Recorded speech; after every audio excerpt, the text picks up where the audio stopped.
Applied criteria in this context, SA 810. The criteria applied by the management in the preparation of summary financial statements.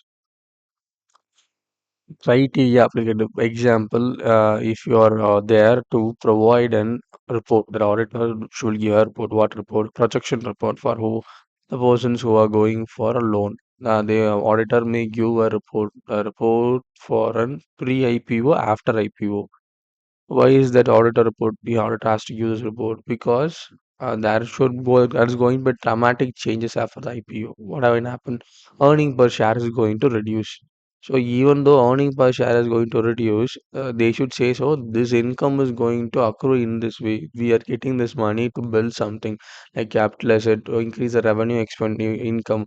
Such a way we are going to spend this in revenue expenditure so that we will increase the revenue stream, we will increase the profit scheme.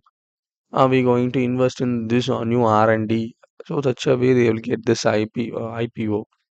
So we have 10,000 shareholder, IPO of another 5,000 shareholder, 5,000 new shareholders going to come. Now the price of the earning per share will decrease. At the same time, when such valuation, so this earning per share when decrease, the valuation of a share will also will may decrease, because if it gives the same return over a period of time, that is the value of share will increase decrease, but it should increase based upon the promise.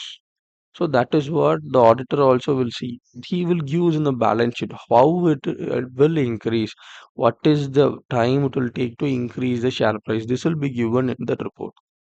So for that example, apply criteria.